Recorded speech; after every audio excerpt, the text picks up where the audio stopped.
Ladies and gentlemen, it is your handsome host of Holonet News Unlimited, James from Making Opening. YouTube, what is going on? Welcome to your latest edition of Holonet News Unlimited. I am James with Making Opening, your news anchor for today. We have a bunch to dive into for this week in SWU. We're going to be starting off with really the top Reddit posts of the week. Yes, the majority of them are going to be chats about spoilers, but that did end a little bit abruptly because we actually had the entire set of Legends of the Force spoiled today. We were at about like 55-60% of the set being spoiled. They dropped the rest of it in our laps today. It's a lot to comb through and sink your teeth into. I'm definitely not mad at it. There is a little bit of drama mixed up into that whole situation, which we will get into when we get there. But, big shout out to everybody involved, especially to the guys over at the SWUDB website. They were on top of it as soon as everything got dumped on them. And I believe their website is fully updated with the entire set now. So check it out, make some decks, test them out. It's going to be fantastic. Lastly, we get to say goodbye to a well-known, very loved member of the community, Greg. He's loved. That's why it's bye-bye is in all caps, right? All that and more in today's news segment. James, quit yapping. Let's get into the top Reddit post of the week. Okay, let me take you on over here to the latest and greatest Reddit posts of the week. So, some of the best, most well-received are going to be, spoiler chats, obviously. The number one of the week is the garbage compactor memes with the duo card package of Precarious Predicament and It's Worse. This card package is pretty funny. It's funny. I don't think it's playable. I don't think anyone with a brain thinks it's like competitively viable at all. But for funny, it is playable. I will be running it in Twin Suns because why not? It's funny. But in a serious deck, probably no, right? What Precarious Predicament is, it's a 2-resource cunning trick. Return an enemy non-leader unit to its owner's hand unless its controller says it could be worse. If they do, you may play a card named It's Worse from your hand or resources for free. That card in question is a 7-resource, no aspect trick that says defeat a non-leader unit. So it's Vanquish, but any deck can play it. The trade-off is that it costs 2 more, so it's a 7-cost Vanquish. It's not as good as Rival's Fall because it doesn't hit leaders, and if you proc it off of Precarious Predicament, it's a 2-for-1, and if It's Worse was in your resource row, you're also down a resource! Yes! It's perfect! Perfect meme card. I love the art, I love the flavor, it's hilarious. I love cards where you have to actually say things. I have like a house rule when I play I Am Your Father, where you have to go, no, just like Darth Vader, or Luke, not Darth Vader. But the cards like this are just hilarious. Next up, we get to meet AI mode in Google search. Get the fuck out of here. Oh yeah, the number one leader that was spoiled is Cal Kestis. I love this guy. This is the leader that I have been anticipating since set 2, Shadows of the Galaxy. I mean, the games and like the flavor of the Jedi Fallen Order series of games, he could have easily slotted into that set. I'm not even mad I had to wait. I think this leader is awesome. I love the ability. Action exhaust, use the Force. An opponent chooses a ready unit they control and exhaust it. Comes out on 4. It is the 4 resource deploy leader of the set. When it deploys, it is a 3/4 on attack. An opponent chooses a ready unit, exhaust that unit. I love the flavor on this card. He looks like really good. The art is insane. I'm really excited for the showcase of this card. Hopefully he's wearing his poncho. Let's see what some other folks have to say about Cal Kestis. We have the Ace of Skulls. No poncho, no mullet, no stash. No wonder he's a 3/4. I actually really like him. He looks decent. Even if I don't think he'll manage to outcompete all other options in constructed play. Not mad at that comment at all. 3/4 unit side that deploys on 4 and doesn't require the Force. That can make for some excellent aggro deck options. 4 health is the only worrying part, as it just dies to just about everything. Dying like every video game character, often. True. BD, I need help. Hilarious. I can't keep hiding, doesn't have hidden. Surprise Pikachu. hilarious comments in regards to my boy Cal Kestis. Another really cool spoiler that they did over the week was the Quinlan and Asajj Ventress package, obviously from the Dark Disciple comics, and it's just really great flavor. Quinlan Voss comes out on 4 as a 4/5 aggro unit. They're not tied to heroic or villainy, which is super fun. Quinlan Voss on attack, if it has 6 or more power, deal 2 damage to an enemy base. Asajj Ventress, 5 resource aggression, 5/6, when played and on attack, give another friendly force unit. Excuse me! Damn it! Give another friendly force unit +2/+0 for this phase. So, you know, kind of funny if you have Quinlan and then ECL out Asajj Ventress and give 4/0 to Quinlan Voss and then attack base. You can do 10 damage to base on turn 4. It's kind of cool. A lot of other people are saying that Quinlan Voss probably just goes in yellow. Probably fits really well in the Quinlan Voss deck that we currently have in the meta. And also Anakin, because Anakin's ability buffs the unit by +2/+0. But, you know, in Quinlan, in yellow in general, you throw a Hotshot Blaster on him, Surprise Strike, stuff like that. And he doesn't just swing for 6. He's swinging for 8, 9 damage. So, really cool cards. But next up, guys, one of the craziest things, and I was halfway expecting this, but I didn't think they were going to do it so early. But I am glad they did. This is a class act move by Fantasy Flight Games. Perfect play by Fantasy Flight Games. They released the entire set, and they released it early because of one thing, and it was tied to a leak from, I think last week. There was a leak in the Reddit that actually talked about it. I don't know if a lot of people gave it a whole lot of merit or thought, but I'm going to go over a little bit about what Unlimited FFG here posted on Instagram.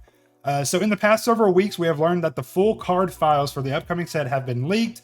We know that access to these files can give players who have them an advantage in future competitions like the GC. Remember, this set is coming out like 2 weeks before the Galactic Championship. So it was going to be like a really cool, you know, people are pulling out crazy rogue decks that no one's ever played before for this tournament. It was going to be kind of cool. I thought that would have been fun. I was definitely going to bring Cal Kestis, but now that I've seen some other leaders, who knows, right? But in order to maintain a level playing field, we now have published the standard variants of all cards on our website database here on StarWarsUnlimited.com. These have also been ripped and put onto SWU as well. SWU is a little bit more of a reputable website within the actual Star Wars Unlimited website. I go to that website a lot to read the articles, but I don't use their in-house deck builder. I use it on SWU, and then you can use it to test on Karabast and Petronaki. But while this does interrupt our planned preview season, we will continue to highlight important cards and reveal alternate treatments like showcase and prestige variants on our own socials and with the help of content creators in our community. Please, pretty please. We want to thank everyone who brought this leak to our attention, and we cannot wait to hear what you all think of Legends of the Force. So guys, basically the set was leaked early. People were playtesting it as early as, I believe, there was whispers that people were testing set 5 around the time that the Minnesota regional was going on, so 2 weeks ago. So they do have a slight leg up on the community, but instead of having a leg up of almost 2 months, they only have the leg up on us of 2 weeks. So, hey, we're still in it. We're still in it. We have plenty of time to test. Worlds is in a month and a half, a little over a month and a half. We got plenty of time, baby. Class Act moved exactly what I said. Probably the only solution to solve it and keep faith. So good on them. I agree. Just makes them look like an even better company. I know when the game originally came out, people were a little bit taken aback by the fact that it was Fantasy Flight Games due to their history in other TCGs. But I feel like this move has done so much for their rep. You know, I feel like it's done amazing for them. We can doom this game ending after set 9 all we want, but at least we've gotten so far is a quality game with fast and good feedback. They really have learned and are making the player experience top notch. Even if FFG cuts support after their 9-set plan, I can safely say this has been my favorite TCG of all time. If I remember correctly, they're already working on set 12 and the licenses for 15 sets initially. Thank God. I was afraid of this 9-set thing as I was reading it. I don't know if y'all saw my expression or not. In other news, with the full set released, I'm out of the job. No more spoilers, unfortunately, guys, but we do still get spoilers for showcases and prestige variants and all that stuff. And a bunch of really cool streams coming up from FFG here soon. We have a stream going over the tournament, the Galactics, and like side events and prizing and all that sort of stuff. They're going to be doing a draft. They're going to be playing Twin Suns and Premier with set 5 cards. So still a whole lot to look forward from FFG, of course. Very good response, but this doesn't state what their plan is long term. Will content creators be barred from competitive play? If not, will cards be limited? I hope not. I bought my ticket like yesterday or today, so I hope not. Anything else in here? No. But yeah, the entire set was spoiled, and basically go crazy. This is everything in the set. There's a bunch of really cool cards coming in set 5. I was already excited, and then whenever I got to absorb another 50% of the new set, I was taken aback, and I love it. I mean, we're just scrolling through SWU right now, taking a look at the blue card. You know, it's going to go in order: blue, green, red, yellow. I'm not going to sit here the entire time, but just looking at these cards, the flavor of them, the abilities, the power, the toughness, just everything about this set is super, super cool. Yoda, the new Yoda is like actually insane. A bunch of really cool creatures in the set because, you know, it's like Force creature themed set, which is really cool. A bunch of really cool cards, even in universe and outside in Legends, as we've seen from like HK and Darth Revan and all that stuff. The new Rey unit also to go along with the new Rey leader. I think that synergy is going to be really fun. Unfortunately, the Quinlan Voss Asajj was broken up by a Wampa reprint in the actual order of the set, which is a little silly. We might actually sit through all the colors. Who knows? But yeah, just look at these cards. We got Corrupted Saber, Dr. Afra. Hello? It's super cool, guys. I love it. Zuckuss with the Force. He does have the Force trait, guys. And as you can tell, it's gold border because he doesn't technically have the Force trait, but in Legends, he's known to like have the Force trait. Whatever. A bunch of really cool cards. I'm loving it. We got the father with the son and the daughter as well. Just how can you go wrong with this set? I'm in love. I hope you guys are too. Last but not least, we have bye-bye Greg. Greg was banned until September. He's not going to be at Worlds. For those of you guys that don't know who he is, he won a PQ in New York. Nope. Las Vegas. No. It's probably in here. Showcase Ninja. Yeah, I'll get into that. An LA or LV PQ, Las Vegas or Los Angeles. One of the two, but basically he throughout the entire tournament, he was just like being super obnoxious, calling judges over, having a bad attitude.